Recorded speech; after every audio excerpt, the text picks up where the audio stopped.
নিমিষা প্ৰিয়াৰ শেষ ৰক্ষাৰ বাবে ভাৰত চৰকাৰে গ্ৰহণ কৰিছে তাৰ পিছত অন্ত পদক্ষেপ কিন্তু প্ৰতিটো পদক্ষেপে যেন ব্যৰ্থ হৈছে আৰু যাৰ পৰিণতিত এতিয়া নিমিষা প্ৰিয়াৰ প্ৰাণ ৰক্ষা কৰাটো যেন এক প্ৰকাৰ এই মুহূৰ্তত অসম্ভৱ হৈ পৰিছে অৰ্থাৎ নিমিষা প্ৰিয়াৰ শেষ ৰক্ষাৰ সম্ভাৱনা এই মুহূৰ্তত ক্ষীণ হৈ পৰিছে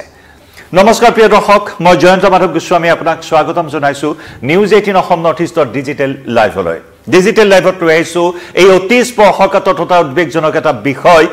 যে সময়ত নিমিষা প্ৰিয়াক উদ্ধাৰৰ বাবে নিমিষা প্ৰিয়াৰ প্ৰাণ ৰক্ষা কৰিবৰ বাবে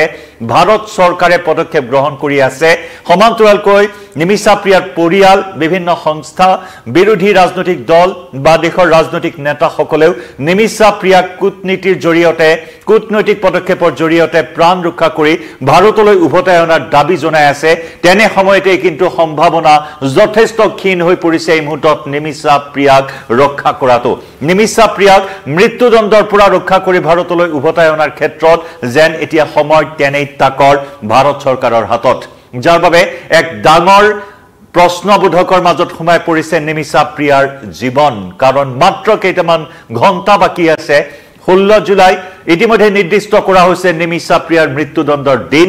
সেই মৰ্মে কাইলৈ ইয়েমেনত মৃত্যুদণ্ড বিহা হ'ব নিমিষা প্ৰিয়াক গতিকে উৎকণ্ঠা এই মুহূৰ্তত বৃদ্ধি পাইছে আশংকা এই মুহূৰ্তত বৃদ্ধি পাইছে নিমিষা প্ৰিয়াৰ পৰিয়ালে যৎপৰোনাস্তি চেষ্টা চলাইছে save Nimisha Priya international action council নামৰ এটা সংস্থাই উচ্চতম ন্যায়ালয়ত আবেদন জনাইছিল যাতে ব্লাড মানিৰ জৰিয়তে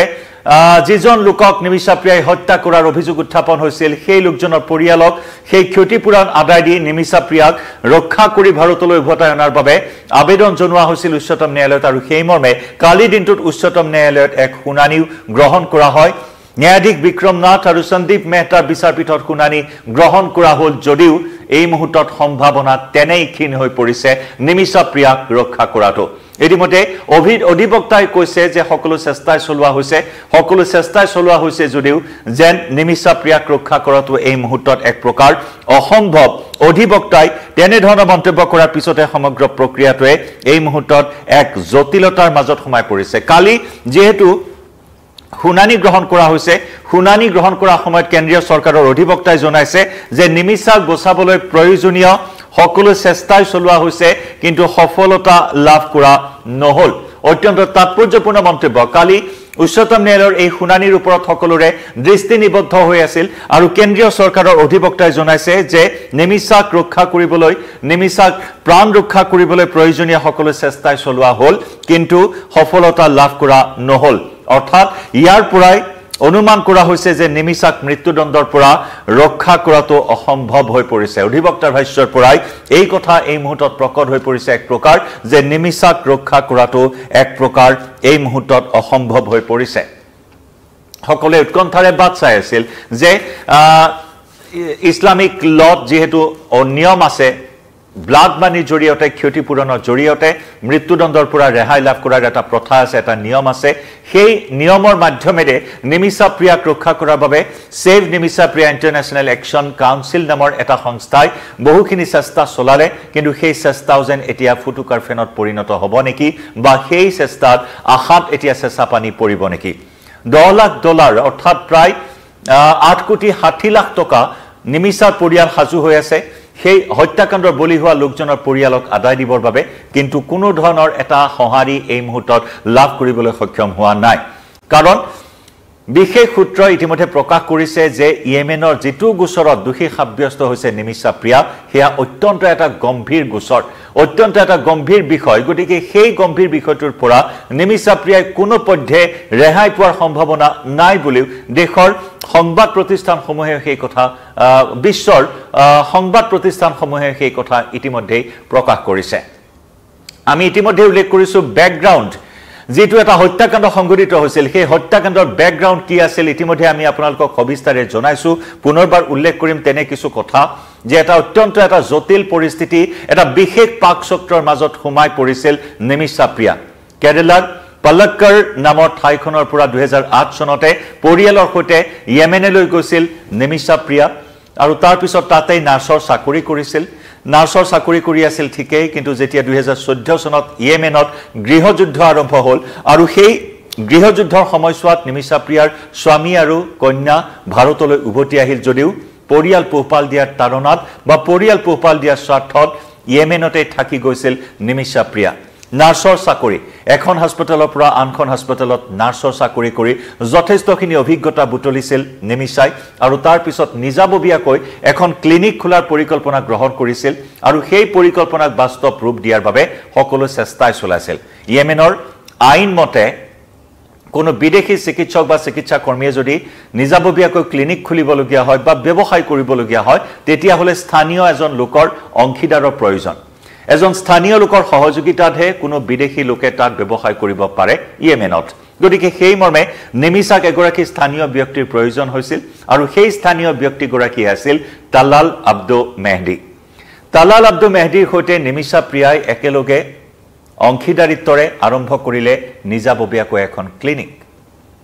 অতি সুন্দৰকৈ ক্লিনিক আগবাঢ়ি গ'ল তেওঁলোকে চিকিৎসা সেৱা আগবঢ়াই গ'ল কিন্তু তাৰ পিছতে দুয়োৰে মাজত আৰম্ভ হ'ল সংঘাত আৰু সেই সংঘাতে চূড়ান্ত ৰূপ ধাৰণ কৰিলে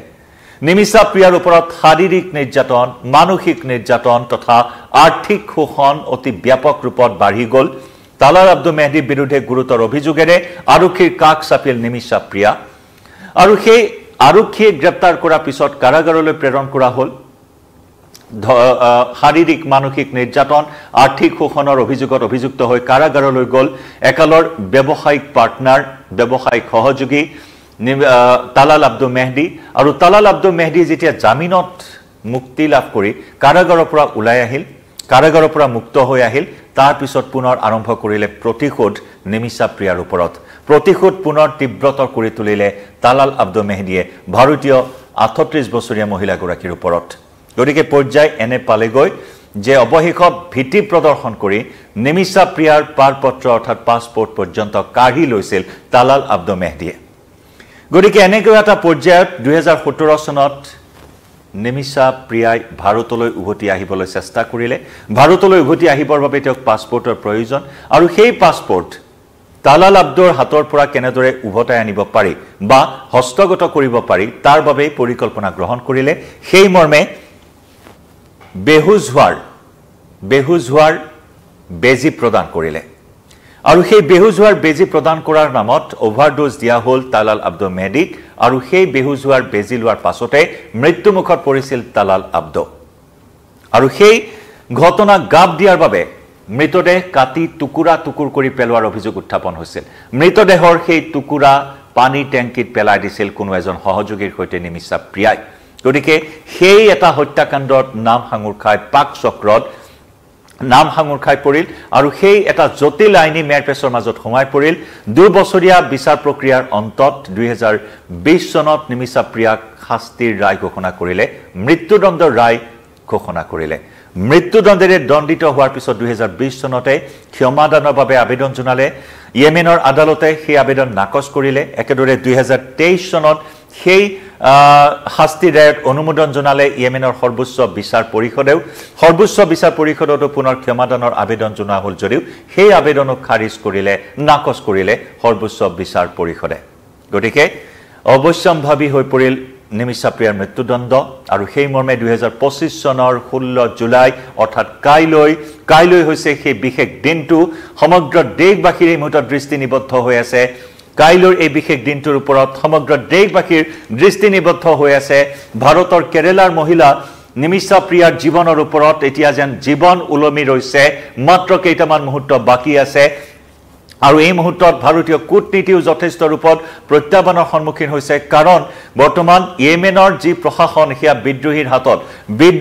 বিদ্ৰোহীৰ হাতত থকা প্ৰশাসনৰ সৈতে ভাৰতৰ কোনো ধৰণৰ কূটনৈতিক সম্পৰ্ক নাই আনহাতে ইয়েমেনৰ ৰাজধানী সানাৰ যিখন কাৰাগাৰত বৰ্তমান কাৰাবন্দী হৈ আছে নিমিষা প্ৰিয়া সেই কাৰাগাৰো বিদ্ৰোহীৰ দখলত আছে বিদ্ৰোহী নিয়ন্ত্ৰণত আছে বিদ্ৰোহী পৰিচালনা কৰি আছে সেই কাৰাগাৰ গতিকে ভাৰত চৰকাৰে ইয়েমেনৰ সেই বিদ্ৰোহী প্ৰশাসনৰ সৈতে আজি পৰ্যন্ত কোনো ধৰণৰ কূটনৈতিক সম্পৰ্ক স্থাপন কৰা নাই কিন্তু হঠাৎ নিমিষা প্ৰিয়াৰ এই প্ৰসংগক লৈ এতিয়া ভাৰতৰ কূটনীতিয়েও সম্পৰ্ক স্থাপন কৰিব পৰা নাই ইয়েমেনৰ বিদ্ৰোহী প্ৰশাসনৰ সৈতে গতিকে এটাৰ পিছত আনটো জটিল প্ৰত্যাহ্বানৰ সন্মুখীন হৈছে উচ্চতম ন্যায়ালয়ত শুনানি গ্ৰহণ কৰা হ'ল যদিও চৰকাৰী অধিবক্তা ইতিমধ্যে উল্লেখ কৰিছে সকলো প্ৰচেষ্টাই হাতত লোৱা হৈছে কিন্তু প্ৰতিটো প্ৰচেষ্টাই সফল নহল গতিকে ইয়েমেনৰ যে মৃত্যুদণ্ডৰ ৰায় তাৰ পৰা ৰক্ষা কৰাটো এক প্ৰকাৰ অসম্ভৱ নিমিষা প্ৰিয়াক এনেধৰণৰ মন্তব্যৰ পৰা এটা কথা স্পষ্ট হৈ পৰিছে যে হয়তো ভাৰত চৰকাৰৰ কূটনীতি সফল নহ'ব ভাৰত চৰকাৰৰ কূটনীতি ব্যৰ্থ হ'ব ভাৰতীয় মহিলাগৰাকীক জীৱন্তে উদ্ধাৰ কৰি অনাত গতিকে এই মুহূৰ্তত উৎকণ্ঠা আৰু বৃদ্ধি পাইছে সময় যিমানেই বাগৰি গৈছে সিমানেই উৎকণ্ঠা বৃদ্ধি পাইছে উৎসুকতা বৃদ্ধি পাইছে যে জীৱন ৰক্ষা পৰিব নে নাই নে যি নিয়ম মৃত্যুদণ্ডৰ যেটো নিয়ম প্ৰথমে যদিও বা ৰাজহুৱাকৈ ফাঁচি দিয়া হৈছিল ইয়েমেনত কোনো অপৰাধীক দোষী সাব্যস্ত হোৱা ব্যক্তিক পৰৱৰ্তী সময়ছোৱাত শিৰচ্ছেদ কৰাৰ প্ৰথা আছিল কিন্তু এতিয়া নিয়ম সলনি কৰা হৈছে এতিয়া গুলিয়াই মৃত্যুদণ্ড বিহা হয় হৃদপিণ্ডত গুলিয়াই মৃত্যুদণ্ড বিহা হয় হয়তো যদি ভাৰত চৰকাৰৰ কূটনীতি আজি এই মাত্ৰ কেইটামান ঘণ্টাৰ ব্যৱধানত সফল নহয় তেতিয়া হলে নিয়ম অনুসৰি ইয়েমেনৰ মৃত্যুদণ্ডৰ নিয়ম অনুসৰি এখন কাৰ্পেট নতুবা মাটি নতুবা ব্ল্যাঙ্কেটত খুৱাই দিয়া হ'ব আৰু তাৰ পিছত ৰাইফলেৰে কেইবা যায় গুলি ফুটোৱা হ'ব জল্লাদে গুলি ফুটাব আৰু জল্লাদক চিকিৎসকে দেখুৱাই দিব নিমিষা প্ৰিয়াৰ হৃদপিণ্ড কোন স্থানত আছে সেই স্থানতে জল্লাদে গুলি ফুটাই মৃত্যুদণ্ড বিহিব গতিকে এনেকুৱা এটা ক্ষণ যাতে ভাৰতীয় মহিলাগৰাকীৰ সন্মুখীন নহওক তাৰ বাবে সকলোৱে এই মুহূৰ্তত কামনা কৰিছে তাৰ বাবে সকলোৱে ভাৰত চৰকাৰক দাবী জনাইছে যে ভাৰত চৰকাৰে সৰ্বশক্তি প্ৰয়োগ কৰি কূটনীতিৰ সকলো কৌশল অৱলম্বন কৰি হলেও নিমিষা প্ৰিয়াক সেই গুলিৰ পৰা ৰক্ষা কৰক মৃত্যুদণ্ডৰ পৰা ৰক্ষা কৰক কিন্তু এই মুহূৰ্তত যেন ডাঙৰ এটা প্ৰশ্নবোধক হিচাপে থিয় দিছে পাৰিবনে ভাৰত চৰকাৰৰ কূটনীতি সফল হ'ব প্ৰিয় দৰ্শক কিভাৱে এই বিষয়টো জনাব পাৰে আপোনাৰ মতামত আমি প্ৰতিটো আপডেট আপোনাক জনাই যাম এই মুহূৰ্তত লাইভৰ পৰা বিদায় লৈছো নমস্কাৰ